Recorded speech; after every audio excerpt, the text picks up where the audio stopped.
அந்த பேஸ்மெண்ட்டில் கிறிஸ்டோபர், அதாவது அந்த ஸ்டாண்டப் காமெடியை பற்றி ஞாபகங்கள் வந்த அப்புறம், அந்த பொம்மையை பற்றின நினைவுகள் வந்த அப்புறம், அந்த பொம்மை இருந்தால் தான் அன்றைக்கி நாளில் என்ன நடந்ததுன்னு முழுசாக தன்னால் தெரிஞ்சிக்க முடியும் அப்படின்னு முடிவு பண்ண விக்டர் அந்த பொம்மையை எடுக்க அந்த கேவ்ஸ்குள்ளே போகிறான். அப்படி அவன் கிளம்புறப்போ அவனை தடுத்து நிறுத்தின அவங்க அப்பா, இத்தனை வருஷம் கழிச்சு உன்னை நான் கண்டுபிடிச்சிருக்கேன், உன்னையும் நான் லாஸ் பண்ண விரும்பலை, உன் கூட நானும் வரேன்னு சொல்கிறான். ஸோ விக்டர் அவனோட அப்பா 2 பேரும் அந்த குகைகளுக்குள்ளே போக முடிவு பண்ணுறாங்க. வணக்கம் நண்பர்களே, ஃப்ரம் சீசன் 3யோட லாஸ்ட் பார்ட் இதான் ஃப்ரம் சீரிஸோட லாஸ்ட் வீடியோ. இதோட அடுத்த சீசன் வந்தால் தான் அடுத்த வீடியோக்கள் வரும். இதுக்கு முன்னாடி எபிசோட்ஸ் வேணும்னா நம்ம சேனல்லே இருக்குது, செக் பண்ணி பாருங்கள். வீடியோ பிடிச்சிருந்தா மறக்காமல் லைக் பண்ணுங்கள், ஷேர் பண்ணுங்கள், சப்ஸ்கிரைப் பண்ணுங்கள். அட்லீஸ்ட் ஒரு லைக் ஆச்சு போட்டு விடுங்க, எனக்கு கொஞ்சம் யூஸ்ஃபுல்லாக இருக்கும். இப்போ நம்ம கதைக்குள்ளே போகலாம். அப்படி முடிவு பண்ணி அந்த கேவ்ஸ்குள்ளே போன விக்டர் இந்த ஒட்டி புத்திசாலித்தனமான விஷயத்த பண்ணான். அவங்க கிட்ட இருக்க சின்ன சின்ன பொம்மைகளை எடுத்துகிட்டு போகிறான் வழி கோசம். ஸோ ஒவ்வொரு இடத்துலையும் ஒவ்வொரு பொம்மையை வச்சுட்டு போனால் திருப்பி வர சொல்ல அந்த வழியில் வந்துடலான்ட்டு. பட் கேவ்ஸ் டீப்பாக இருக்குது. போன ஓட்டி அவன் டேபிதா கூட வந்தப்போ இருந்த அளவுக்கு இப்போ கேவ்ஸ் இல்லை. அவங்க எல்லாரும் வேறு இடத்துக்கு போயிட்டுருக்காங்க, இன்னும் ஆழமான இடத்துக்கு. ஸோ விக்டர் ரொம்ப தூரம் போக வேண்டியது இருக்குது. போகிற வழியெல்லாம் அவங்க அப்பாவும் அவங்க கூடயே பயந்துகிட்டே போகிறாரு. கடைசியில் விக்டர் ஒரு வழியாக அந்த பொம்மையை கண்டுபிடிச்சிடறான். அவன் அந்த பொம்மையை எடுக்கிறதுக்குள்ளே ஒரு மான்ஸ்டர் கண்டுபிடிச்சிக்குது. ஸோ அந்த பொம்மையை எடுத்துனே அங்கேருந்து அவசரமாக விக்டரும் அவன் அப்பாவும் தப்பிச்சு ஓடிடுறாங்க. கட் பண்ணால் டவுனுக்குள்ளே ஜேட் வந்து பாய்டை கூப்பிட்டு ஒரு விஷயத்தை காட்டுறான். அதாவது, நான் இந்த மாதிரி நம்பர்ஸ் எல்லாத்தையும் அந்த ட்ரீலேருந்து கலெக்ட் பண்ணியிருக்கேன்னு. பாய், சரி இப்போ இந்த நம்பர்ஸ் கிடச்சிச்சு, அதனால் இல்லைடா இதில் எதனா க்ளூ இருக்குன்னு பாய்கிட்ட ஜேட் எக்ஸ்பிளைன் பண்ணுறான். அப்போ தான் பாய்ட் சொல்கிறான், நீ ஒரு மரத்தை மட்டும் தானே பார்த்த, இதே மாதிரி இன்னொரு மரம் இருக்குது, ஆனால் அது ஃபேரவே ட்ரீ இல்லை, வெறும் மரம். அதுலேயே இந்த மாதிரி பாட்டில்ஸை கட்டி விட்டுருப்பாங்கன்னு சொல்கிறான். அதை கேட்ட ஜேடு அது எங்கே இருக்குன்னு கேட்க, நான் உனக்கு காட்டுறேன்னு சொல்கிறான். அந்த இடத்துக்கு ஜேடு போகிறான். அங்கே போய் அந்த பாட்டில்ஸில் இருக்க பேப்பர் எல்லாத்தையும் கலெக்ட் பண்ணிட்டு வரான். அப்போ அவனுக்கு குறுக்கில் ஆலோசனேஷன்லாம் வருது. பார் ஓனர்லாம் வந்து போகிறான். அது தனியாக போகுது. அந்த பேப்பர்ஸையும் எடுத்துகிட்டு வந்த ஜேடுக்கு இது எல்லா நம்பர்ஸும் என்ன மீன் பண்ணுதுன்னே தெரில. சிலத்தில் வெறும் நம்பர்ஸ் மட்டும் இருக்குது, சிலத்தில் எழுத்தும் சேர்த்துருக்கு. G279 12 அந்த மாதிரி. இது எதுக்குமே அர்த்தம் புரியாத ஜேடு இது எல்லாத்தையும் வச்சு மண்டையை பிடிச்சி குழப்பிட்டு இருக்கான். இந்த பக்கம் பாய்டு இந்த வேலையை முடிச்சுட்டு அடுத்து இதுக்கு போகிறான், நர்சிங் ஹோமுக்கு. ஏன்னா அங்கே ரேண்டால் முகம் அடிபட்டு இருக்கான். அவனை போய் மீட் பண்ணலான்னு நினச்ச பாய்டு, அவன் நம்மளை மீட் பண்ணால் என்ன நினைப்பானோ ஏது நினைப்பானோ, வேணாம் அவன் ரெஸ்ட் எடுக்கணும்னு சொல்லிட்டு அங்கேருந்து கிளம்புறான். அப்போ தான் கிறிஸ்டி பாய்டை கூப்பிட்டு ஒரு விஷயம் சொல்கிறான். நேற்று வந்து ஆம்புலன்ஸில் நிறைய நமக்கு புது எக்யூப்மெண்ட்ஸ்லாம் கிடச்சிருக்கு. அதில் ஒன்று ஸ்கேன் மிஷின். ஸோ இந்த சிடி ஸ்கேனரை வச்சு அவள் வயிற்றில் இருக்க குழந்தைய பார்க்கலாம். இது ஒரு போர்ட்டபிள் மிஷின் தான். போய் ஃபாத்திமா கிட்ட சொல்லி இங்கே வர சொல்லுங்கள், நம்ம அவள் குழந்தைய பார்க்கலாம், அவளுக்கும் காக்கலாம்னு சொல்கிறான். இது அவளை சேரப் பண்ணணும்னு சொல்கிறான். சரி பாய்டு இந்த விஷயத்தை போய் ஃபாத்திமா கிட்ட சொல்லலான்னு கால் நியூஸ் போகிறான். அங்கே போனால் ஃபாத்திமாக்கும் எலிஸுக்கும் பெரிய சண்டையே போயிட்டு. ஃபாத்திமா தான் வயிற்றில் வர்றது என்னன்னே தெரிலன்றா. எலிஸ் அவனை சமாதானப்படுத்த ட்ரை பண்ணுறான். இந்த அழுவி போன விஷயத்தை சாப்பிட்றது, ரத்தம் குடிக்கிறது, இந்த விஷயங்களை பற்றி பிரச்சனை போயிட்டு இருக்க சொல்ல பாய்டு கரெக்டாக குறுக்கில் போகிறான். பூந்து இந்த மாதிரி ஒரு சிடி ஸ்கேனர் இருக்குடா, வா போய் உன் குழந்தைய பார்க்கலான்னு சொல்கிறான். சரி இதுதான் நல்ல ஆப்ஷன், நம்ம போய் இது குழந்தை இருக்கா இல்லையான்னு கன்ஃபார்ம் பண்ணிட்டா எல்லா பிரச்சனையும் முடிஞ்சுன்னு சொல்லிட்டு எலிஸும் ஃபாத்திமாவும் பாய்ட் கூட போகிறாங்க. அவங்க அங்கே போய் சிடி ஸ்கேனரில் செக் பண்ணுறாங்க. அப்போ தான் ஒரு அதிர்ச்சிகரமான விஷயம் தெரியுது, ஃபாத்திமா வயிற்றில் குழந்தையே இல்லைன்னு. இதை பார்த்த கிறிஸ்டியும் வயிற்றில் குழந்தையே வளரல, மேபி ஃபால்ஸ் ப்ரெக்னன்சியாக இருக்கலாம், உனக்கு ப்ரெக்னன்சி சிம்டம்ஸ்லாம் இருக்கும், ஆனால் குழந்தை இருக்காது உன் வயிற்றில், சாரி இந்த விஷயத்தை உங்கள்கிட்ட சொல்கிறதுக்குன்னு சொல்கிறாங்க. ஃபாத்திமா ஆனால் இந்த விஷயத்தை நம்பவே மாட்டேன்றா. என் வயிற்றில் குழந்தை இருக்குது, எனக்கு கண்டிப்பாக தெரியும், என் வயிற்றில் இருக்க ஒரு விஷயம் வளரத்தை என்னால் ஃபீல் பண்ண முடியுது, நீங்கள் எப்படி அது குழந்தை இல்லைன்னு சொல்கிறீங்கன்னு சொல்லி அங்கேயே கத்தி சண்டை போடுறா. பட் அவளை அங்கேருந்து சமாதானம் பண்ணி திருப்பி காலனி ஹவுஸ்க்கே கூப்பிட்டு வராங்க. கூப்பிட்டு வர வழியில் எலைஜா ஃபாத்திமாவை பார்க்குறான். அவளை ஒரு ஃபோட்டோ எடுக்கிறான். அந்த ஃபோட்டோவில் பார்த்தா அவன் ஆலோசனேஷனில் வந்து அந்த மான்ஸ்டர் வருது. இவன் தான் உன்னோட மிஷின்னு சொல்லுது. இவளை நான் சொல்கிற மாதிரி செஞ்சுனா உன் வீட்டுக்கு போகிறதுக்கு நான் ஹெல்ப் பண்ணுறேன்னு சொல்லுது. அவனும் அதை நம்புறான். இதுக்கப்புறம் தொடர்ந்து அந்த போலராய்டு கேமராவில் இவனுக்கு இன்ஸ்ட்ரக்ஷன்ஸ் வந்துட்டே இருக்குது. கட் பண்ணி அதே டவுனுக்கு வந்தால் டேபிதா மறுபடியும் ஆலோசனேஷன்ஸ் பார்க்க ஆரம்பிக்கிறா. அந்த குழந்தைங்க அவள் கண்ணுக்கு தெரிய ஆரம்பிக்கிறாங்க. ஸோ அவள் போய் ஜேடை மீட் பண்ணுறா. ஜேட் இந்த மாதிரி அவனுக்கு கிடைச்ச விஷயங்களை சொல்கிறான். இந்த பஸ்ஸில் என்னால் சால்வ் பண்ண முடியலன்ற விஷயத்தையும் அவங்ககிட்ட சொல்கிறான். ஸோ அவங்க 2 பேரும் அந்த பஸ்ஸில் எப்படி சால்வ் பண்ணலான்னு யோசிச்சுட்டு இருக்க சொல்லவே இன்னொரு முக்கியமான விஷயம் நடக்குது. என்னன்னா, டேபிதா அந்த பெயிண்டிங்ஸை பார்க்குறா. அதாவது ஜேட் ஃபுட் எடுக்க போன இடத்துல அவன் பார்த்த வேடான விஷயங்களை, லைக் அந்த மரத்தால் செய்யப்பட்ட ஸ்கல்ப்சர்ஸ், அது மேலே ஆணி அடிச்சிருக்கிறது, அந்த 3 சிவப்பு பாறைகள், இது எல்லாத்தையும் வரைஞ்சி வச்சிருக்கா. இதை பார்த்த டேபிதா இது எங்கே இருக்குன்னு கேட்க, இதுவும் இதே இடத்துல தான் இருக்குன்னு ஜேட் சொல்ல, டேபிதா அங்கேயே மறுபடியும் ஷாக் ஆகிறா. ஏன்னா அவளுக்கும் மிரண்டா மாதிரியே இந்த இடத்தோட கனவுகள் முன்னாடியே வந்திருக்கு. அவளுக்கு ஒரு 10-11 வயசு இருக்க சொல்ல அவள் டெய்லி ஒரு கனவை திருப்பி பார்த்துருக்கா. அது என்னதுன்னா, இந்த பொம்மைகளும் அப்புறம் 3 சிகப்பு பாறைகளும்.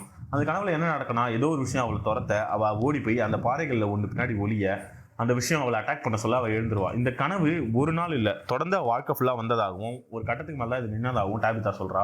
ஜேட் உடனே வா நம்ம அந்த இடத்த போய் பார்க்கலாம் அப்படின்னு டாபிதாவை கூப்பிட்றான். Cut colony house. காலனி ஹவுஸில் இப்போ விக்டரும் அவங்க அப்பாவும் அந்த பொம்மையை எடுத்துகிட்டு வந்துட்டாங்க. விக்டர் அந்த பொம்மையை வச்சு அது கூட பேச ட்ரை பண்ணிட்டே இருக்கான். ஆனால் அவனால் அது கூட பேசவும் முடியல, அவனுக்கு எந்த மெமரிஸும் வரல. இதனால் விக்டர் செம காண்டாகி, சரி நம்ம இந்த விஷயம் எங்கே நடந்தது, சர்ச்சோட பேஸ்மெண்ட்டில், சர்ச்சோட பேஸ்மெண்ட்டுக்கே போனால் இந்த விஷயத்தை நமக்கு ஞாபகம் வரலான்னு சொல்லிட்டு அந்த பொம்மையை எடுத்து சர்ச்சோட பேஸ்மெண்ட்டு கிளம்புறான். ரெண்டாவது, போலராய்ட் கேமராவில் ஒரு ஃபோட்டோ வருது. என்ன ஃபோட்டோனா பிளட் பேக், அதாவது உடம்புலேருந்து ரத்தத்தை எடுக்கக்கூடிய பிளட் பேக். இந்த ஃபோட்டோவை பார்த்த எலைஜா புரிஞ்சுக்கலாம், நம்ம ரத்தத்தை எடுத்து நம்ம ஃபாத்திமாவுக்கு கொடுக்கணும். அதே சமயம் மரியல் காலனி ஹவுஸுக்கு வந்து ஃபாத்திமாவை செக் பண்ணி அவளுக்கு ஒரு சிலையினை போட்டு இங்கேயே ரெஸ்ட் எடு ஒன்றும் இல்லைன்னு சொல்லிட்டு போகிறா. ஆனால் அங்கே மறுபடியும் ஆர்கியூமெண்ட் நடக்குது. எலிஸ்க்கும் ஃபாத்திமாக்கும் நான் ப்ரெக்னெண்ட்டாக இருக்கேன் ஆமாம் அப்படின்னு. இந்த ஆர்கியூமெண்ட்லாம் முடிஞ்சு இதால் ஃபெட்டப் ஆன ஃபாத்திமா அந்த அழுகி போன பழங்களை சாப்பிட மறுபடியும் கார்டனுக்கு போகிறான். அங்கே அந்த கேன்சர் இருக்க பாட்டி வந்து அவகிட்ட பேசி அவளை கன்சல்ட் பண்ணுறாங்க. இது நார்மல் தான், ஒன்றும் பிரச்சனை இல்லை, எந்த பிரச்சனையாக இருந்தாலும் பார்த்துக்கலாம், நீ இந்த மாதிரி சாப்பிட்ற விஷயத்த முதல்ல நிறுத்து, உனக்குள்ளே இருக்க விஷயம் முன்ன டிமாண்ட் பண்ணுதுன்னா அதை நீ செய்யறதை நிறுத்தணும், அதை எதிர்க்கணும் அப்படின்னு சொல்லிட்டு பேசிகிட்டு இருக்காங்க. பட் அந்த சேம் டைம் ஃபாத்திமா ஆல்ரெடி இருக்க பயங்கர டென்ஷன்னாலையும் பதபடப்புலையும் ஒரு கத்திரிக்கோள் எடுத்து அந்த பாட்டியை குத்திடுறா. அந்த பாட்டி அங்கேயே வந்து செத்துடுறாங்க. கட் பண்ணால் இந்த பக்கம் எலைஜா ஒரு அண்டர் கிரவுண்ட் பேஸ்மெண்ட்டுக்கு போகிறான். இந்த ஒட்டி அவனுக்கு போலராய்டில் வந்த மெசேஜாக தான் அந்த பேஸ்மெண்ட் ஃபோட்டோ மட்டும்தான் வந்திருக்கு. அந்த பேஸ்மெண்ட்டை போய் அவன் தேட சொல்ல அங்கே ஒரு ஹிடன் ரூம் இருக்கிறது கண்டுபிடிக்கிறான். அங்கே ஒரு பெட்டு, அதுக்கப்புறம் ஒரு மண்டை ஓடி இருக்கிறது கண்டுபிடிக்கிறான். சரி, ஃபாத்திமாவை நம்ம இங்கே தான் கூப்பிட்டு வந்து ஒழிச்சு வைக்கணும்னு எலைஜா முடிவு பண்ணுறான். கட் இந்த கொலை மூலயமா மொத்த காலனி ஹவுஸே பதட்டத்தில் இருக்குது. யார் இந்த கொலையை பண்ணதுன்னு எல்லாரும் தேடிட்டு இருக்காங்க. ஆனால் எலிஸ்க்கும் பாய்டுக்கும் தெரியும் இந்த கொலையை பண்ணது ஃபாத்திமா தான். பட் இந்த சுச்சுவேஷன் எப்படி ஹேண்டில் பண்ணணும்னு புரியாத பாய்டு ஃபாத்திமாவை கூட்டிகிட்டு போய் ஊருக்கு வெளியில் ஒரு உடன் கேபினெட்டில் தங்க வைக்கிறான். நான் டவுனுக்குள்ளே போய் சுச்சுவேஷன் என்ன எப்படி இருக்குன்னு பார்த்துட்டு உன்னை எங்கே கூட்டிகிட்டு போகணுன்றத முடிவு பண்ணுறேன், அது வரைக்கும் நீ இங்கேயே இருன்னு சொல்லிட்டு பாய்டு அவளை தனியாக விட்டுட்டு போகிறான். ஃபுட் எடுக்க கொஞ்சம் பேர் மறுபடியும் அந்த இடத்துக்கு போகிறாங்க. அதில் ஜிம்மும் ஒருத்தன். இவங்க எல்லாரும் போய் அங்கே ஃபுட் கலெக்ட் பண்ணிருக்க சொல்லி பார்லேருந்து கிளம்புன டாபிதாவும் ஜேடும் அந்த இடத்துக்கு வந்து சேர்றாங்க. கூட ஈத்தனும் இருக்கான். நீங்கள் என்ன இங்கே பண்ணுறீங்கன்னு கேட்க அப்போ தான் டாபிதா ஜிம்முக்கு எக்ஸ்பிளைன் பண்ணுறா. அவளுக்கு தொடர்ந்து வந்த கனவுகள் பற்றியும் அந்த இடம் இதான்றதை பற்றி. ஜிம் இதை கேட்டுட்டு இந்த இடத்துல நிறைய பேருக்கு மைண்டில் வாய்ஸஸ் கேட்குது, இதெல்லாம் நீ நம்பாதன்னு சொல்ல டாபிதா அவங்ககிட்ட ஆணித்தனமாக சொல்கிறா. இது வெறும் கனவோ ஆலோசனேஷனோ இல்லை, இந்த விஷயம் தொடர்ந்து எனக்கு டெய்லி வருஷக்கணக்கில் வந்தது. அப்போனா இந்த இடம் என்ன செலக்ட் பண்ணியிருக்குன்றதான அர்த்தம், நான் போய் அந்த இடத்த பார்க்க போகிறேன்னு சொல்லி அவள் போய் அந்த 3 சிகப்பு பாறைகளையும் அந்த சிலைகளையும் பார்க்குறான். அந்த பாறைகளை போய் பார்த்த டாபிதா அங்கே அவளுக்கு என்ன கனவு வந்ததுன்றதையும் அவள் ஏன் தன்னை இந்த இடம் செலக்ட் பண்ணியிருக்கதா உணர்றான்றதையும் ஜிம்முக்கு எக்ஸ்பிளைன் பண்ணுறான். அதாவது எனக்கும் சரி, ஜேடுக்கும் சரி, விக்டருக்கும் சரி, எல்லாருக்குமே தெரிஞ்ச ஒரே விஷயம் அந்த குழந்தைங்க இந்த இடத்துல அடைக்கப்பட்டு சித்திரவதை பண்ணப்படுறதுனால தான் இந்த விஷயங்கள் எல்லாம் நடக்குது. ஸோ அந்த குழந்தைகளை விடுவிக்கிறது மூலயமா தான் இந்த பிரச்சனைக்கு ஒரு முடிவு வரும். அதுக்கு மிரண்டாக்கு அப்புறம் செலக்ட் பண்ணப்பட்டது நான்றதை நான் நம்புறேன்னு சொல்லி ஜிம் கிட்ட எக்ஸ்பிளைன் பண்ணிட்டு அந்த இடத்த விட்டு கிளம்புறாங்க. அவங்க எல்லாரும் டவுனுக்கு வராங்க. கட் பண்ணால் டவுனில் பல விஷயங்கள் நடந்து முடிஞ்சிருக்கு. இந்த கொலையால் ஃபாத்திமா ஒரு உடன் கேபினெட்டில் தங்கியிருக்கா. அதே சேம் டைம் அப்பா, அம்மா, ஈத்தன் 3 பேரும் வெளில போயிட்டதால ஜூலி தனியாக இருக்கா. ஜூலி தனியாக இருக்கிறத பார்த்த ரேண்டால் அவ கூட ஃப்ரெண்ட் ஆகிறான். அவங்க 2 பேரும் சும்மா வுட்ஸில் ஊரை சுற்றுறாங்க காட்டுக்குள்ளே. ரேண்டால் ஜூலிக்கு எப்படி கார் ஓட்டுறதுன்னு சொல்லித்தரான். இது எல்லாம் நடந்துட்டு இருக்க சொல்ல திடீர்னு ஜூலிக்கு ஒரு இடத்து மேலே அட்ராக்ஷன் வருது. அது என்னன்னு பார்த்தா அந்த பாழடைஞ்ச இடம், அதாவது ரூயின்ஸ். எந்த இடத்துல அவள் அடைக்கப்பட்டிருந்தாலோ, ரேண்டால், மரியல் எல்லாரும் அடைக்கப்பட்டிருந்தாங்களோ அந்த இடத்த பார்த்தோன்னே அவளுக்கு ஒரு உணர்ச்சி ஏற்படுது, இந்த இடத்துக்கு நம்ம போனோன்னு. ஆனால் ரேண்டால் அவளை தடுத்து நிறுத்தினான். எனக்கு இன்னமும் ரொம்ப பேடு வைப்ரேஷனாக இருக்குது, வா நம்ம இங்கேருந்து போயிடலான்னு சொல்லி ரேண்டால் அவளை அங்கேருந்து கூப்பிட்டு போயிடறான். ஆனால் ஜூலிக்கு அந்த இடத்துக்கு போகணுன்ற எண்ணம் மட்டும் குறையவே இல்லை. மீன்வைல் ஃபாத்திமா அந்த உடன் கேபினெட்டில் இருக்கிறது மட்டும் இல்லாமல் தடுக்க முடியாத வழியில் இருக்கா. அவளோட வயிறு அதிவேகமாக வளர்ந்துட்டு இருக்கு. அவளை ஒழிச்சு வச்சுட்டு பாய்டும் எலிஸும் ஊருக்குள்ளே போய் இந்த விஷயத்த டோனா கிட்ட எக்ஸ்பிளைன் பண்ணி ஃபாத்திமா தான் இந்த கொலையை பண்ணான், சாராவை எப்படி எல்லாரும் மன்னிச்சு விட்டாங்களோ அதே மாதிரி ஃபாத்திமாவை எல்லாரும் மன்னிச்சு விட்டுருவாங்களா, நம்ம இந்த விஷயத்தை டவுனில் எக்ஸ்பிளைன் பண்ணலாமா இல்லை அவளை ஒழிச்சு வைக்கலாமான்ற விஷயங்களை பேசிட்டு இருக்கிறதுக்குள்ளேயே எலைஜா ஃபாத்திமாவை கண்டுபிடிச்சிடறான். அவளை கண்டுபிடிக்கிறது மட்டும் இல்லாமல் அவகிட்ட ஒரு பொய்யை சொல்லி உனக்காக பாய்டும் எலிஸும் அங்கே வெயிட் பண்ணுறாங்க, வா போகலான்னு சொல்லி அவளை அந்த அண்டர் கிரவுண்டு கூப்பிட்டு போய் அவளை அந்த ரூமில் போட்டு அடைச்சி வச்சிடறான். ஒரு சங்கிலியை போட்டு கட்டியும் வச்சிடறான். ஜேட் அவனோட பாருக்கு திரும்பி போகிறான். பார்த்தா பாருக்குள்ளே விக்டரோட அப்பா ஃபுல் சரக்கு போட்டு உட்காந்துருக்காரு. அங்கே வந்த ஜேட், நீயா விக்டரோட அப்பாவா, சரி okay nice to meet you, குடிச்சிட்டு கிளம்புன்றான். இவங்க 2 பேருக்குள்ள கான்வர்சேஷன் போயிட்டு இருக்க சொல்லி ஜிம் அங்கே வந்து என் பொண்டாட்டி இந்த மாதிரி மனசை மாற்றுறது, அவள் மைண்டை குழப்பியை கன்வின்ஸ் பண்ணுறது, இந்த வேலையெல்லாம் நிறுத்துறான்னு சொல்கிறான். ஜேட் அவன்கிட்ட சொல்றான், டேய் உனக்கு உன் பொண்ணு புள்ளைய காப்பாத்தினா காப்பாத்திக்கோ, உன் பொண்டாட்டி ஒரு வளர்ந்த அடல்ட் தானே, அவகிட்ட போய் பேசுறா எதுவும் வந்தாலும், என்ன வந்து மிரட்டுற வேலைலாம் வச்சுக்காதுன்னு. இந்த பிரச்சனை போயிட்டே இருக்க சொல்ல விக்டரோட அப்பா குறுக்கில் வந்து ஜிம்முக்கு ஒரு அட்வைஸ் பண்றாரு. நானும் என் பொண்டாட்டி இதை பத்திலாம் பேசும்போது அவள் ஒரு பைத்தியக்காரினோ அவளுக்கு எதுவும் தெரியலன்னு தான் நினைச்சேன். பட் நீ நீ ஃபர்ஸ்ட் உன் பாயிண்ட் ஆஃப் வியூலேருந்து யோசிக்க நிறுத்திட்டு அவங்க பாயிண்ட் ஆஃப் வியூலேருந்து யோசி. அவங்க நன்மைக்கு பண்ணுறேன்னு சொல்லிட்டு எல்லாத்தையும் உன் செல்ஃபிஷ்னஸ் பண்ணிருக்க. அவள் உன் கூட இருக்கணும், குழந்தைங்களை பார்த்துக்கணும் அப்படின்ட்டு அதை விட்டுட்டு அவள் என்ன நினைக்கிறான்றதை யோசின்னு சொல்கிறான். சரின்னு சொல்லி ஜிம்மும் டேபிதாவை பார்க்க வீட்டுக்கு போகிறான். வீட்டுக்கு போய் அவள்கிட்ட நடந்த விஷயங்களை தனக்கு வித்தியாசமாக நடந்த விஷயங்களை எக்ஸ்பிளைன் பண்ணுறான். லைக் எனக்கு இந்த ஃபோனில் வந்து நம்ம பையன் பேரை சொல்லி யாரோ பேசுனாங்க, அந்த விஷயமாகட்டும்.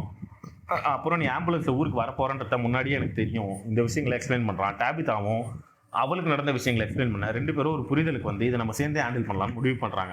இவங்க இந்த முடிவெல்லாம் எடுத்துகிட்டே இருக்க சொல்ல சாரா வந்து டக்குனு கதவு தட்டி இவங்களை கூப்பிட்றா. விக்டர் ரொம்ப மோசமான ஷேப்பில் இருக்கான், அவனை என்னால் கண்ட்ரோலே பண்ண முடியல. அவன் அந்த பொம்மையை பேசுன்னு சொல்லி டார்ச்சர் பண்ணி, அது மட்டும் இல்லாமல் அவனும் தன்னை ஹர்ட் பண்ணிக்கிறான், நீ வந்து என்னன்னு பாருன்னு சொல்லி டேபிதாவை கூப்பிட்டு போகிறான். டேபிதா அங்கே போய் விக்டரை சமாதானப்படுத்துறான். அவள் விக்டரை சமாதானப்படுத்த சொல்ல தனக்குள்ள ஒரு புது ஃபீலிங்கை உணர்றா, ஒரு தாய்மையை உணர்றா. அது என்னன்றதும் அவளுக்கு புரியல. அவள் விக்டரை சமாதானப்படுத்துறா. விக்டர் அப்போ தான் சொல்கிறான், சரி இது எல்லாமே நடந்தது ஒரு சர்ச் பேஸ்மெண்ட்டில், மேபி அந்த சர்ச்சோட பேஸ்மெண்ட்டுக்கு போனால் என்னால் எதனா கண்டுபிடிக்க முடியும்னு சொல்லிட்டு அந்த சர்ச்சோட பேஸ்மெண்ட்டுக்கு அந்த பொம்மையை எடுத்துகிட்டு போகிறான். ஜிம் பாரில் போய் குடிக்க உட்காந்துடுறான் விக்டரோட அப்பா கிட்ட பேசிக்கிட்டு. இவங்க 2 பேரும் இல்லாத காரணத்தினால ஜூலியும் ஈத்தனும் மறுபடியும் ஊரை சுற்றுறாங்க. அப்போ ஜூலி ஈத்தன் கிட்ட கேட்குறா, டேய் நான் ஒரு இடத்துல அடைஞ்சிருந்தில்ல, அந்த இடத்த பார்த்தோன்னே எனக்கு அந்த இடத்துக்குள்ளே போகணும்னு தோணுது, எனக்கு ஆனால் போகலாமா, அதுக்குள்ளே போனால் டேஞ்சரஸாக இருக்குமான்னு தெரில, நான் என்ன பண்ணட்டும்னு ஈத்தனை கேட்க, ஈத்தன் ஒரு ஹீரோவாக இருந்தால் தைரியமாக முடிவெடுக்கணும், நான் படித்த புக்கில் இருக்க ஹீரோஸ் எல்லாருமே தைரியமாக முடிவெடுப்பாங்க, நீயும் தைரியமாக முடிவெடுத்து உள்ளே போன்றான். ஜூலியும் ஈத்தனோட பேச்சு கேட்டு உள்ளே போனால் அவள் ஒரு டைம் கேப்சலுக்குள்ளே மாட்டிக்கிறா. உங்களுக்கு நல்லா ஞாபகம் இருந்தா பாய்டு வந்து அந்த டவரில் மாட்டிட்டு இருந்தப்போ அந்த ஆள் செவுத்துல சங்கிலியால் கட்டப்பட்டிருந்தான். அப்போ யார் அந்த கயிறு எடுத்து போடுது? அந்த கயிறு எடுத்து போடுறது ஜூலி தான். அவள் அங்கே ஒரு டைம் ட்ராவல் பண்ணுறான். அந்த டைம்லேருந்து டேபிதாவும் விக்டரும் அந்த டனல்ஸில் ஃபஸ்ட்டு மாட்டிட்டு இருந்த இடத்துக்கும் ஜூலி போகிறா. இது எல்லாமே ஒரு டைம் கேப்சலாக அவள் முன்னாடி வந்து போகுது. ஆனால் அவளால் அதில் பார்ட்டிசிபேட்டும் பண்ண முடியுது. இது என்னன்னே புரியாமல் ஜூலி அந்த இடத்துல கதறிட்டு இருக்கா. பட் அவளோட உடம்பு அங்கேயே தான் இருக்குது, அவளோட கான்சியஸ் இது எல்லாத்தையும் ட்ராவல் பண்ணிட்டு இருக்கு. ஈத்தன் அலறி அச்சுன்னு போய் டவுன்லேருந்து கென்னியை கூப்பிட்டு வந்து ஜூலியை வெளில எடுத்து அவளை ஹாஸ்பிட்டல் கூட்டின்னு போனால் அவளுக்கு ஒன்றும் இல்லைன்னு முடிவு பண்ணிடுறாங்க. அப்போ ஜூலி தனக்கு நடந்த விஷயம் என்ன, தன்னால் ஏன் டைம் ட்ராவல் பண்ண முடியும்னு யோசிக்க சொல்ல ஈத்தன் சொல்கிறான், நீ ஒரு ஸ்டோரி சேஞ்சர், உன்னால் கதையில் இருக்க வேறு இடத்துக்கு போக முடியும், ஆனால் உன்னால் அதை மாற்ற முடியுமான்னு எனக்கு தெரில. ஏன்னா நான் படிக்கிற கதைகள்லாம் ஒரு சிலரால் கதையே மாற்ற முடியும், அந்த கதையே மாற்றக்கூடிய ஆள் நீ தான் சொல்லி ஜூலி கிட்ட ஈத்தன் சொல்கிறான். இதை ஜூலியும் நம்புறான். மீன்வைல் சர்ச்சு பேஸ்மெண்ட்டுக்கு போன விக்டர் அந்த பொம்மையை அந்த இடத்துல வச்சு பார்க்குறான். அப்போ தான் அவனுக்கு ஞாபகங்கள் முழுசாக வருது. பேசுனது அந்த பொம்மை இல்லை, கிறிஸ்டோஃபர் கிட்ட, அதாவது அந்த ஸ்டாண்டப் காமெடியன் கிட்ட பேசுது அந்த ஒயிட் கலர் ட்ரெஸ் போட்ட பையன். அந்த பையன் கிறிஸ்டோஃபர் கிட்ட சொன்ன விஷயங்கள் என்னன்னா, நீ அந்த ஃபேரவேட்ரிக்குள்ளே போய் தான் ஆகணும், நீ அந்த குழந்தைகளை காப்பாற்றி தான் ஆகணும், அந்த குழந்தைங்க தான் இங்கே இருக்க எல்லா பிரச்சனைகளுக்கும் காரணம், அவங்க இருட்டிலே பிறந்து இருட்டிலே வாழ்ந்து இருட்டிலே கஷ்டப்படுறாங்க, அவங்களோட நம்பிக்கைகளில் உருவாக்கப்பட்டது தான் அந்த வேர், அந்த வேர் தான் ஒரு சிம்பிளாக மாதிரி அந்த வேர்லேருந்து தான் இந்த மரம் உருவாச்சு, நீ இந்த ஃபேரவேட்ரிக்குள்ளே போனால் தான் அவங்களை காப்பாற்ற முடியும்னு. ஆனால் கிறிஸ்டோஃபர் இது எதையுமே மதிக்காமல் அந்த பையன் சொல்கிறத அவாய்ட் பண்ணுறான். அதனால தான் அன்றைக்கி டவுனில் அவ்வளோ பெரிய அழிவு நடந்தது. அதே விஷயத்த விக்டரோட அம்மா நம்பி அந்த ஃபேரவேட்ரிக்குள்ளே போக ட்ரை பண்ணதுனால தான் இவ்வளோ பெரிய அவங்க செத்துட்டாங்க, அந்த மிஷனும் ஃபெயில் ஆகிடுச்சு. இந்த விஷயத்தை எல்லாத்தையும் விக்டர் கூட இருந்து டேபிதாவும் கேட்டு தெரிஞ்சுக்கிறான். அவளுக்கு இன்னமும் அந்த குழந்தைகளை காப்பாற்றணுன்ற நம்பிக்கை அதிகமாகிட்டே. கட் பண்ணி டவுனுக்கு வந்தால் பாய்டும் எல்லிஸும் சரி ஃபாத்திமாவை இவ்வளோ நாள் நம்ம வெளில வச்சுனா அவளை ஒரு பத்திரமான இடத்துக்கு கூட்டின்னு இருக்கலாம், இருட்ட போகுதுன்னு சொல்லி அவளை விட்டுட்டு வந்தால் உடன் கேபினெட்டுக்கு போனால் அங்கே ஃபாத்திமா இல்லை. ஃபாத்திமா எங்கே போயிட்டான்னு தெரியாமல் இவங்க காடாக தேடினாலும் அவங்களால கண்டுபிடிக்க முடியல. அதான் ஃபாத்திமாவை எலைஜா அடைச்சி வச்சிருக்கானே. அங்கே போனால் அங்கே கட் பண்ணால் எலைஜா ஃபாத்திமாவுக்கு தன்னோட ரத்தத்தை கொடுக்குறான். அதாவது அவன் ஆல்ரெடி ஐவி செட்டு போட்டு எடுத்து வச்சு ரத்தத்தை கொடுத்து இதை குடின்னு சொல்கிறான். அவளால் கண்ட்ரோல் பண்ண முடியாமல் அவளும் கொஞ்சம் ரத்தத்தை குடிக்கிறா. அவள் வயிற்றில் இருக்க அந்த விஷயம் இன்னும் பெருசாக வளரு. என்னை விட்டுன்னு ஃபாத்திமா கதறா. எலைஜா இது எல்லாமே நன்மைக்கு தான், இது நடந்தால் தான் நம்மளால் இந்த இடத்த விட்டு போக முடியும், என்னை நம்பு அப்படின்னு சொல்லி அவளை ஒரு சங்கிலியை போட்டு அங்கேயே கட்டி வச்சு அவளுக்கு ரத்தத்தை கொடுக்குறான். கட் பண்ணால் சர்ச்சில் இருந்த டேபிதா கிட்ட வந்து சொல்கிறாங்க, ஜூலிக்கு இந்த மாதிரி ஆயிடுச்சு வந்து பாருங்கன்னு. ஜிம்முக்கும் சொல்கிறாங்க. ஜிம்மும் ஓடி வந்து ஜூலியை பார்த்து எல்லாம் சமாதானம்லாம் பண்ணி முடிச்ச அப்புறம் ரேண்டாவில் போய் பார்த்து ஜிம் கத்துறான், ஏன் என் பொண்ணை கூப்பிட்டு அந்த மாதிரி இடத்துக்குலாம் போகிறா உன்ட்டு. அதுக்கு ரேண்டால் சொல்கிறான், டேய் நான் ஒரு அப்பனா நீ பண்ண வேண்டிய வேலையை தான்டா நான் பண்ணேன், உன் பொண்ணை சமாதானம் பற்றி அவர் கார் ஓட்ட கற்று கொடுத்து அவளை டைவெர்ட் பண்ணிட்டு இருந்தா, அது பொறுக்காம ஏன்டா என்கிட்ட வந்து கத்திங்கடா கிளம்புடான்னு சொல்லி எல்லா இடத்துலயும் இப்படி மொக்க வாங்கின ஜிம் வீட்டுக்கு போய் தான் பொண்டாட்டி கிட்ட ஒத்துக்கலாம். என்னால முடியல, நீ இல்லாம நீ இந்த விஷயங்கள்லாம் பண்ணுறது எனக்கு ரொம்ப பயமா இருக்கு. ஆனா இதான் இங்க இருந்து வெளில போக ஒரே வழினா அதை நம்ம பண்ணலாம்னு சொல்லி எல்லாம் பேசிலாம் முடிச்சுட்டு அன்னைக்கு நைட்டை கடத்தி அடுத்த நாள் காலையில விடிஞ்சப்போ சாராக்கு வாய்ஸஸ் கேட்க ஆரம்பிக்குது திருப்படியும். என்ன நம்ம மறுபடியும் வாய்ஸஸ் கேட்குதுன்னு பார்த்தா இந்த பொட்டி அது வேற எந்த விஷயத்தை பத்தியும் இல்லை, ஃபாத்திமாவை பத்தி. இந்த விஷயங்கள்லாம் சேகரிச்சுக்கிட்ட சாரா நேராக போய் பாய்கிட்டே எலிஸ்கிட்டே சொல்கிறான், ஊரில் இல்லை அவள் மிஸ் ஆகிட்டா கரெக்டானு. உனக்கு எப்படி இதெல்லாம் தெரியும்னு எலிஸ் சாராவை அடிக்க போகிறான். அப்போ தான் பாய்டு அவள் தடுத்து நிறுத்தி உனக்கு என்ன தெரியுமோ அதை சொல்லு சாரான்றான். சாரா அவங்ககிட்ட சொல்கிறான். சாரா அவகிட்ட அந்த வாய்ஸஸ் என்ன சொல்லிச்சுன்னா, நீங்கள் அவளை கரெக்டான டைமில் கண்டுபிடிக்க மாட்டீங்க, ஆனால் அவள் உங்கள் அவள் உங்கள் பக்கத்திலே தான் இருக்கா, இந்த டவுன்லேயே தான் இருக்கா, ஆனால் அவளை உங்களால் கண்டுபிடிக்க முடியாதுன்னு சொல்லி அந்த வாய்ஸஸ் சிரிச்சதா சாரா பாய்டு கிட்ட சொல்கிறான். பாய்டு இதை கேட்டுட்டு இன்னும் காண்டா வரான். அவன் என்ன பண்ணுறான், டோனாவை போய் கன்வின்ஸ் பண்ணுறான். இந்த கொலை மேட்டரை வெளில சொல்லாமல் நம்ம ஒரு சர்ச் பார்ட்டி நடத்தலான்னு. டோனாவும் அதுக்கு ஒத்துக்கிறா, ஏன்னா ஃபாத்திமா அவளுக்கு பொண்ணு மாதிரி. ஸோ மொத்த டவுனையும் ஒன்று சேர்க்குறாங்க. பாய்டு ஒரு மோட்டிவேஷனல் ஸ்பீச் கொடுக்குறான். நம்ம கிட்ட இருந்து அவங்க எல்லாத்தையும் எடுத்துகிட்டே இருக்காங்க, நம்ம அமைதியாக இருக்கிறதுனால தான் இந்த ஊட்டி நம்ம அமைதியாக இருக்கக்கூடாது, திருப்பி தாக்கணும். ரெண்டு பேராக பிரிஞ்சு இந்த காடு மொத்தமும் தேடுங்க, ஃபாத்திமாவை நம்ம உயிரோட கண்டுபிடிச்சே ஆகணும்னு. ஸோ சர்ச் பார்ட்டியை ஆரம்பிக்குது. எலிஸ் கூட எலைஜா போகிறான், அந்த போலீஸ் உமன் கூட டோனா போகிறான். இந்த மாதிரி கென்னியும் பாய்டும் ஒன்றா தேடுறாங்க. இந்த மாதிரி எல்லாரும் பிரிஞ்சு தேட சொல்ல விக்டர் மட்டும் அந்த இடத்துக்கு வரல. என்னடான்னு பார்த்தா விக்டர் அவன் வீட்டில் இருக்க மொத்த பெயிண்டிங்ஸும் தூக்கி வெளில போட்டான், அவன் ரூமே அடிச்சு உடச்சுன்னு இருக்கான். ஏன்டா இப்படி பண்ணுறேன்னு விக்டரோட அப்பா கேட்டா, எனக்கு வர ஞாபகம் வர எந்த விஷயமுமே இந்த கதைக்கு யூஸே ஆகலை, அதாவது இந்த இடத்துக்கு யூஸே ஆகலை, இது எப்படி சால்வ் பண்ணேன்னு நமக்கு தெரியல, அந்த குழந்தைகளை காப்பாற்றுறதுக்கு என்ன வழி, இது எதுவுமே தெரியாமல் இந்த ஞாபகங்கள் இருந்தா என்ன போனா என்னன்னு சொல்லி எல்லாத்தையும் அழிச்சிடறான். மேலும் கீழே இருந்து ஒரு கோடாரி எத்தனை போய் அந்த பேரவெட்டி இருக்கவே தானே இவ்வளோ நடக்குது, அந்த பேரவெட்டியை நான் வெட்டி கடாசரண்டான்னு போய் வெட்டுறான். அப்போது அந்த ஒயிட் கலர் ட்ரெஸ் போட்ட பையன் அவன் முன்னாடி வரான். அவன் முன்னாடி வரது மட்டும் இல்லாமல் அவன்கிட்ட பேசுகிறான், அதாவது வேர்ட்ஸில் பேசுகிறான். இது ஃபர்ஸ்ட் டைம். அவன் இவங்ககிட்ட என்ன சொல்கிறான்னா, நான் கிறிஸ்டபருக்கு எல்லாத்தையும் புரிய வைக்க ட்ரை பண்ணேன், இதை தான் பண்ணணும்னு, ஆனால் அவன் அதை பண்ணலை. இந்த வாட்டி நீங்களே இதை ஃபிகர் அவுட் பண்ணிப்பீங்கன்னா உங்ககிட்ட விட்டேன், ஆனால் நீங்களும் போன வாட்டி மாதிரி ஃபெயில் ஆகிட்டு இருக்கீங்கன்னு சொல்ல விக்டர் அவங்ககிட்ட கேட்கறான், நீ என் ஃப்ரெண்டு தானே, எனக்கு ஹெல்ப் பண்ணணும்னா என்ன பண்ணணும்னு டைரெக்டாக சொல்லுன்னு. அந்த பையன், அது என்னால் முடியாது, ஆனால் இப்போ நீ என்ன பண்ணணும்னு நான் சொல்கிறேன், அந்த மரத்தை வெட்டுறதை விட்டு டவுனுக்கு திரும்பி போ, அந்த மரம் தான் இந்த கதைக்கு ரொம்ப முக்கியம்னு. சரின்னு சொல்லி விக்டரும் அந்த பையனை நம்பி கோடாரியை கீழே போட்டு போகிறான். கட் பண்ணால் சர்ச் பார்ட்டியில் ரெண்டு பேராக தேடிட்டு இருக்காங்க. அதாவது ஈத்தன் அவங்க அப்பா கூட இருக்கான். இந்த மாதிரி ரெண்டு பேராக தேடிட்டு இருக்க சொல்ல எலைஜாக்கும் எலிஸ்க்கும் இடத்துல கான்வர்சேஷன் நடக்குது. அப்போது எலிஸ்க்கு எலைஜா மேலே டவுட் வருது. இவன் ஏன் இவ்வளோ கூலாக இருக்கான், அவன் நல்லா தான் இருப்பா, அவளுக்கு ஒன்றும் ஆகாது, அவள் ஒரு நல்ல விஷயத்துக்காக தான் இந்த மாதிரி காணாமல் போயிருக்கா, இந்த மாதிரி பேசுகிறான் அப்படின்னு சொல்லி இவங்களுக்கு டவுட் வருது. இவங்களுக்கு டவுட் வருது மட்டும் இல்லாமல் சாராக்கும் எலைஜா மேலே தான் டவுட். எலைஜா தான் அவனை எடுத்து வச்சிருக்கிறதா சாராவும் நம்புறான். ஸோ எல்லாரும் டவுட் படுறாங்கன்னு சொல்லி எலைஜாவை தனியாக மடக்கி விசாரிக்கிறாங்க. காலனி ஹவுஸுக்கு கூட்டிகிட்டு போய் இவங்க விசாரிச்சுட்டு இருக்க இதே டைமில் விக்டர் டாபிதாவை கூட்டிகிட்டு ஒரு டனலுக்கு போகிறான். அதே டனலுக்கு பின்னாடி தான் ஃபாத்திமாவும் இருக்கான். ஆனால் இந்த தடவை ஃபாத்திமாவில் நாய்ஸ் மேக் பண்ண முடியல. அந்த மான்ஸ்டர் வந்து ஃபாத்திமாவோட வாய முடியுது. ஏன்டா இங்கே வந்து நின்றுட்டு இருக்கேன்னு விக்டர் கிட்ட டாபிதா கேட்க, இங்கே தான் எல்லாமே நடந்தது, இங்கே தான் எங்கள் அம்மா என்னை விட்டு போனாங்க, இதுதான் நான் கடைசி அவங்கள பார்த்த இடம்னு விக்டர் சொல்ல, டாபிதா அவனை கட்டி பிடிச்சி அவனை சமாதானப்படுத்துறா. ஆனால் இந்த ஊட்டி அவங்களுக்குள்ள ஒரு அடக்க முடியாத எமோஷன், பழைய விஷயங்கள் எல்லாமே அவளுக்கு ஞாபகம் வருது. மிரண்டா எப்படி செத்தா, அவள் எப்படி அவனை இங்கே விட்டு போனா, எல்லா விஷயமே அவனுக்கு ஞாபகம் வருது. இதை தெரிஞ்சுக்கிட்ட டாபிதா பில்ல வந்து அழறா. அவளுக்கு ஏன் இந்த விஷயம்லாம் ஞாபகம் வருதுன்னு அவளுக்கு தெரியல. கட் பண்ணா கென்னி, பாய்ட், எலிஸ் 3 பேரும் ஒரு மேப்பை போட்டு நம்ம எந்தெந்த இடங்களை தேடி இருக்கோம் அதெல்லாம் ஃபிகர் அவுட் பண்ணிருக்காங்க. அப்போ எலிஸ் சொல்கிறான், எனக்கு எலைஜா மேலே டவுட் இருக்குன்னு. பாய்ட் டவுட் இருக்குன்னா அவனை கூப்பிட்டு விசாரிச்சுருந்தா, எங்கே இருக்கான் அவன், காலனி ஹவுஸில் தான் மடக்கி வச்சிருக்கேன்னு எலிஸ் சொல்ல, சரி வா போய் அவங்ககிட்ட விசாரிப்போன்னு சொல்லி சாராவையும் கூட்டிகிட்டு டவுனாவையும் கூட்டிகிட்டு அங்கே போகிறாங்க. அங்கே போய் எலிஸை மடக்கினா அவன் எனக்கு ஒன்றுமே தெரியாது, நீங்கள் என்ன பண்ணாலும் நான் ஒன்றும் சொல்ல மாட்டேன், அந்த மாதிரி நக்கிலான டோனில் பேச ஆரம்பிக்கிறான். பாய்டுக்கு செம்ம காண்டாகுது. எலிஸ் அவனை அடிக்க போகிறான். இந்த மாதிரி எல்லாருமே காண்டாகிறாங்க. சரி இவங்ககிட்ட இருந்து நான் உண்மையை வாங்குறேன், நீங்களாம் அமைதியாக இருங்கன்னு சொல்லி பாய்டு ஷெட்டுக்கு போய் கத்தி, கடப்பாறை, ஸ்க்ரூ டிரைவர் எல்லா டூல்ஸையும் எடுத்துகிட்டு வந்து அவன் முன்னாடி வச்சு அவனை மிரட்டுறான். டே உன் நல்லபடியாக கேட்குறேன்டா, கடைசி தடவை சொல்கிறேன்னு. எலைஜா மறுபடியும் சொல்ல மறுக்கிறான். இது ஒரு நல்ல விஷயத்துக்காக தான் நான் பண்ணுறேன், இதை பண்ணால் நம்ம எல்லாம் வீட்டுக்கு போயிடலாம் அப்படின்னு சொல்லி மறுபடியும் சொன்னதே திரும்பி சொல்லிட்டுருக்கான். காண்டான பாய்டு சுற்றி எடுத்து எலைஜாவோட கையை உடைக்கிறான். அப்பயும் அவன் பேசலை. இன்னொரு கையில் இருக்க ஒவ்வொரு விரலாக உடைக்கிறான். அப்பயும் அவன் பேசலை. இதெல்லாம் கீழே இருந்து கேட்டுட்டு இருந்தாங்க எல்லாரும். ஒரு கட்டத்துக்கு மேலே இது பொறுக்க முடியாமல் மேலே வந்து எல்லாரும் இதை டார்ச்சரை தடுத்து நிறுத்திட்டு பாய்டை வெளில கூட்டு போய் தனியாக பேசிகிட்டு இருக்காங்க. இவங்க பேசிட்டே இருக்க சமயத்தில் சாரா என்ன பண்ணுறா, ஸ்க்ரூ டிரைவரை தான் ஒரு கண்ணே நோண்டி எடுத்துடுறான். விசாரிக்கிறதுனா இப்படி விசாரிக்கணும்னு. அவள் ஒரு கண்ணை நோண்டி எடுத்ததுக்கு அப்புறம் எலைஜா உண்மையை ஒத்துக்கிறான். அவள் அந்த ஒயின் செல்லாரில் தான் இருக்கா, அவள் அண்டர் கிரவுண்டில் வச்சிருக்கேன்னு இவங்கெல்லாம் அலறி வச்சுன்னு அந்த ஒயின் செல்லார் கிளம்பி ஓட அதுக்குள்ளே டூ லேட் ஆகிடுது. ஏன்னா அந்த ஃபாத்திமா வயிற்றுக்குள்ளே வளர்ந்துட்டு இருந்த விஷயம் வெளியில் வந்துடுச்சு. அந்த விஷயம் வெளியில் வந்து விழுந்தவுடனே அதை அந்த மான்ஸ்டர் கையில் எடுத்துகிட்டு இன்னொரு அண்டர் கிரவுண்டுக்கு போகுது. அதாவது அந்த அண்டர் கிரவுண்ட் ஒயின் செல்லாருக்கு இன்னொரு வழி இருக்குது, அதுக்குள்ளே போகுது. அந்த மான்ஸ்டர் போன அப்புறம் இவங்கெல்லாம் வந்து கடுவை உடச்சி ஃபாத்திமாவை காப்பாற்றிடுறாங்க. ஃபாத்திமா கிட்ட என்ன நடந்ததுன்னு கேட்க என் வயிற்றுலேருந்து ஒரு விஷயம் வந்ததாகவும் அது அந்த மான்ஸ்டர் எடுத்து அண்டர் கிரவுண்டில் போயிடுச்சுன்னு சொல்கிறா. ஸோ பாய்டு அந்த மான்ஸ்டரை ஃபாலோ பண்ணிவிட்டு அது பின்னாடி போகிறான்.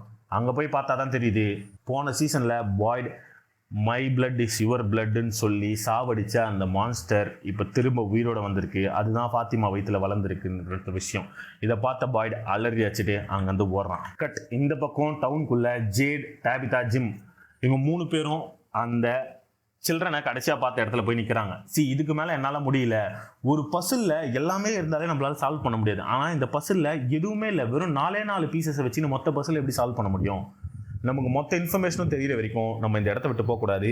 நம்மக்கிட்ட எதனா சொல்லணும்னா அந்த பசங்க டேரெக்டாக வந்து சொல்லட்டும்னு அந்த இடத்துலையே உட்காந்துட்டு இருக்காங்க. கட் பண்ணால் காலனி ஹவுஸில் விக்டர் அவங்க அப்பாவை கூட்டிகிட்டு போய் 2 கல்லில் காட்டுறான். அந்த கல்லில் 2 அழகான பெயிண்டிங்ஸை வரைஞ்சி வச்சிருக்கான். இது என்ன எடுத்துனான்னு விக்டரோட அவங்க அப்பா கேட்க, இதுதான்ப்பா நம்ம அம்மா, என்னோட தங்கச்சி, அவங்க செத்தப்போன்னு அவங்களுக்கு இங்கே தான் புதைச்சேன்னு சொல்ல விக்டரோட அப்பா கதறி கதறி அழுறாரு. எனக்கு இத்தனை நாளாக அது உங்ககிட்ட எப்படி சொல்கிறதுன்னு தெரில, ஆனால் இப்போ நான் காட்டிட்டேன். இன்னும் எவ்வளோ நாள் நான் இங்கே இருப்பேனும் தெரில. ஐ எம் சாரி டேடுன்றான். அங்கேயே ஒரு எமோஷனலான விஷயம் நடந்து முடிக்குது. விக்டரோட கேரக்டருக்கு ஒரு கில்ட் குறையுது. அங்கே போய் இவங்க எவ்வளோ நேரம் வெயிட் பண்ணாலும் இவங்களுக்கு எந்த விஷயமும் நடக்கலை. ஸோ திரும்பி இவங்க பாருக்கே வராங்க. பாருக்கு வந்து அந்த பேப்பரில் இருக்க க்ளூஸை ஃபிகர் அவுட் பண்ண ட்ரை பண்ண சொல்ல தான் டாபிதா ஒரு விஷயத்தை நோட் பண்ணுறா. இது எல்லாத்துலேயும் நம்பர்ஸ் இருக்குது, இது ஏன் நோட்டாக இருக்கக்கூடாது, ஒரு மியூசிக்கல் நோட்டு. ஏன்னா மிரண்டா நல்லா மியூசிக் வாசிப்பா, அவகிட்ட ஒரு வயலின் இருக்குது, அப்போ இது ஒரு வயலின் நோட்டாக இருக்கும்ல. அது பாரு, A12 F13 இது எல்லாமே கார்ட்ஸ், A-12 F13 இது எல்லாமே கார்ட்ஸ் தாண்டா. அவத்த வயலின் எடுத்துவாங்கடான்னு சொல்லி வயலின் எடுத்துட்டு அந்த குழந்தைங்களை இவங்க பார்த்த இடத்துக்கு போகிறாங்க. அங்கே போய் அந்த வயலின் அந்த நோட்ஸ், அதாவது இவங்க அந்த நம்பர்ஸை ரீஅரேஞ்ச் பண்ணி உருவாக்குன நோட் இருக்குல்ல, அந்த நோட்டை ஜேடு வாசிக்கிறான். அவன் வாசிக்க ஆரம்பிக்க சொல்ல, இது எனக்கு ஆல்ரெடி பழக்கப்பட்ட மியூசிக் மாதிரியே இருக்குது, என்னால் இதை ஈஸியாக வாசிக்க முடியுது, ஏன்னே எனக்கு தெரிலன்னு சொல்லி அந்த மியூசிக்கை வேகமாக வாசிக்க அந்த குழந்தைகள் எல்லாமே அவன் முன்னாடி வர ஆரம்பிக்குது. ஜிம்முக்கும் டாபிதாக்கும் அந்த குழந்தைகள் கண்ணுக்கு தெரியுறாங்க. அவங்க மறுபடியும் அங்குயின்னு சொல்கிறாங்க. ஆனால் இந்த ஒட்டி அவங்க பேசுகிறது இவங்களுக்கு புரியுது. டாபிதா சொல்கிறா, அங்குயினா ரிமெம்பர், அந்த குழந்தைங்க எங்களை ஞாபகப்படுத்துகிறாங்க நாங்கள் யாருன்னு சொல்லி அழுதுகிட்டே அங்கேருந்து ஓடுறா. ஜிம் ஓடி போய் என்னதானே ஞாபகம் வந்து சொல்கிறேன்னு கேட்க டாபிதா அழுதுகிட்டே சொல்கிறா, நாங்கள் தான் இது எல்லாத்துக்கும் காரணம். இங்கே நாங்கள் பல ஜென்மங்கள் எடுத்து நானும் ஜேடும் வந்திருக்கோம். போன ஜென்மத்தில் டாபிதா கிறிஸ்டோஃபரா, அதுக்கு முன்னாடி பல தடவை இந்த குழந்தைங்களை காப்பாற்ற நாங்கள் ட்ரை பண்ணியிருக்கோம். ஆனால் ஒரு தடவை கூட நாங்கள் சக்சீட் ஆகலை. இந்த ஓட்டியாச்சும் நாங்கள் சக்சீட் ஆகணும் தான் இந்த குழந்தைங்க எங்களுக்கு பழைய விஷயங்களை ஞாபகப்படுத்திட்டே இருக்காங்க. ஏன் நீங்கன்னு கேட்க சொல்ல டாபிதா சொல்கிறா, அந்த பாதிக்கப்பட்ட குழந்தைகள் இருக்கிறதுல எங்களோட குழந்தையும் ஒன்று. நாங்கள் தான் அந்த குழந்தைகளை கைவிட்டோம். அந்த குழந்தைகளோட இந்த நிலைமைக்கு நாங்களும் காரணம். நாங்கள் ஃபஸ்ட் டைமே நாங்கள் செய்ய வேண்டியது ஒழுங்காக செஞ்சுட்டா இத்தனை வாட்டி இந்த விஷயம் நடந்தே இருக்காது. இதை முடிக்க எங்களால் தான் முடியும்னு அழுதுகிட்டே அங்கேருந்து ஓடிடுறா. ஜிம் கிட்ட என்னை கொஞ்ச நேரம் தனியாக அப்படின்னு சொல்லிட்டு போயிடுறா. சரி இவ போட்டோன்னு சொல்லிட்டு தனியாக ஜிம் நடந்து போயிட்டே இருக்கா. பின்னாடி பார்த்தா ஜூலி ஓடியாரா. ஜூலி நீ ஏன் நீங்கள் ஓடியாரன்னா அவள் எங்கேயோ போய் அவங்ககிட்டே சண்டை இழுச்சுன்னு வந்துக்கிறா. ஜூலி சொல்கிறா, அப்பா நான் தான்ப்பா இந்த டைம் லைனே மாற்ற முடியும், என்னால் இந்த கதையே மாற்ற முடியும்ப்பா, என்னை விடுங்க, என்ன ஆனால் அதை பண்ண விட மாட்டாங்கன்னு சொல்லி ஜூலி என்னென்னமோ பேசுகிறா. ஜிம்முக்கு இது எதுவுமே புரியல. கொஞ்ச நேரம் கம்முன்னு ரீ என்ன ஆச்சுடி, உன் மூஞ்சில் எப்படி அடிபடுதுன்னு கேட்க இவன் தான் என்னை அடிச்சான்னு காட்ட பார்த்தா ஒரு கிழவன் ஜிம்மை துரத்திட்டு வரான். ஜிம் இந்த வாய்ஸ் எங்கேயோ கேட்ட மாதிரி இருக்கேன்னு சொல்லி அவங்ககிட்ட பேச என் பொண்ணை விட்டு தனியாக போடான்னு அவனை மிரட்ட அவன் எதுக்குமே பயப்படுற மாதிரி தெரில. உங்ககிட்ட முதலே சொன்னேன் உன் பொண்டாட்டி அந்த குழியை தோண்ட விடாதுடான்ட்டு, இப்போ பாரு எங்கே வந்து நின்றுருக்குன்னு கேட்க ஜிம்முக்கு அப்போ தான் புரியுது அவன்கிட்ட வாக்கி டாக்கியில் பேசுறது இந்த வாய்ஸ் தான். இவன் ஏன் இங்கே வந்திருக்கான்னு அவனை அட்டாக் பண்ண போகிறான். அவன் ஜிம்மை தூக்கி ஒரே சொருகி கழுத்தை கீசி அவனை கொல்லு போட்டு அங்கேருந்து கிளம்பிடுறான். ஜிம் செத்தப்புறம் டாபிதாவும் ஜேடும் அந்த விஷயத்தை எப்படி ஹேண்டில் பண்ண போகிறாங்க. அந்த குழந்தைங்க எங்கே தான் அடைச்சி வைக்கப்பட்டிருக்காங்க, அப்படி அவங்களுக்கு முதல் தடவை என்னதான் ஆச்சு, யார் தான் அவங்கள பலியாக கொடுத்தது, இந்த மான்ஸ்டர்ஸ் எப்படி செத்தாலும் திரும்ப வந்துட்டு இருக்காங்க, இது அவங்களுக்கு ரீப்ரொடியூஸ் பண்ணி தரது யாரு, ஃபாத்திமா வயிற்றுலேருந்து அந்த மான்ஸ்டர் எப்படி திரும்பி பிறந்தது, விக்டருக்கு தன்னோட ஞாபகங்களை ஏன் முழுசா திரும்ப பெற முடியல, இன்னும் விக்டர் கிட்ட வேற எதனா ரகசியம் இருக்கா, ஜூலி இந்த கதையை எப்படி மாற்ற போறா, அப்படி ஜூலி இந்த கதையை மாற்ற விடாம தடுத்தது யாரு, அந்த இடத்துல ஜிம்மை கொன்ன அந்த கிழமை யாரு, இது எல்லாத்துக்குமான பதில் நமக்கு அடுத்த வருஷம் தான் கிடைக்கும் ஃப்ரெண்ட்ஸ். ஏன்னா அடுத்த வருஷம் தான் அடுத்த சீசன் வருது. அடுத்த வருஷம் சீசன் வர சொல்ல வீடியோ போடுறேன். இது வரைக்கும் பிடிச்சிருந்ததுன்னா மறக்காம சேனலை லைக் பண்ணுங்க, ஷேர் பண்ணுங்க, சப்ஸ்கிரைப் பண்ணுங்க, அட்லீஸ்ட் ஒரு லைக் ஆச்சு போட்டு விடுங்க. ஏன்னா சுத்தமாக ரீச்சே இல்லை. நிறைய பேர் பார்க்குறீங்க, சப்ஸ்கிரைப் பண்ண மாட்டேறீங்க. ப்ளீஸ் சப்ஸ்கிரைப் பண்ணுங்கள் ஃப்ரெண்ட்ஸ்.